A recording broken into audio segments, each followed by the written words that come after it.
My name is Rebecca Zak, and I'm an artist, researcher, teacher. I've been an art teacher at the middle school level for the past 7 years, and a PhD candidate for 3 years. And an artist? I think, like my friend Emma, we're all artists from a very young age. But as Picasso once said, the trouble is how to remain an artist once we grow up. It's a really important question.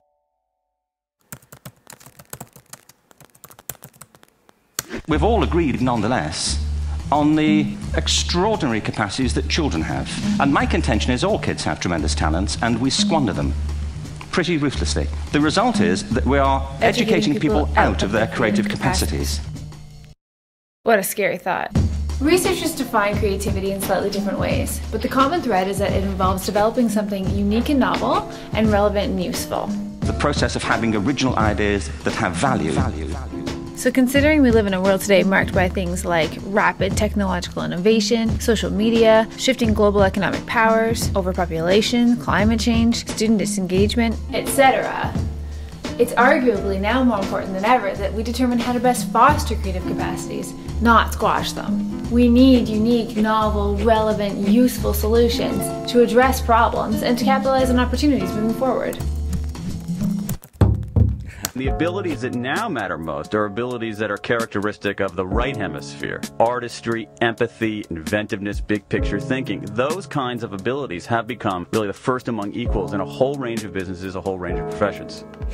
Creativity is our new economy.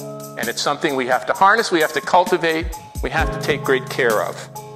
Businesses cannot succeed, especially under modern competitive conditions. They cannot succeed without innovation.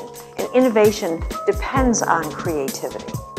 It's education that's meant to take us into this future that we can't grasp. Nobody has a clue what the world will look like in 5 years' time. And yet we're meant to be educating them for it. What we need is not for the arts to look more like the academics, but for the academics to look more like the arts. So, like Picasso, my big question is, how can we nurture creativity in education? Creativity is a human characteristic, although some of us don't recognize ourselves as being creative. I know from experience in the classroom and in my studio that creativity is fragile. There are certain conditions that help make creativity possible, and there are conditions that do the opposite. I've been party to both, constructing and obstructing opportunities for creativity over the years. But a lot of it was not directly my fault. A lot of it was systemic. So when asking how we can nurture creativity in education, I want to know how other educational models are set up, how they prepare or impair creativity, and how this can inform change going forward.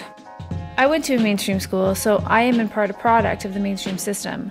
I work in the mainstream system now, and what I don't want to do is perpetuate the status quo if the status quo is outdated and doesn't make sense. I think that's the responsibility of every teacher.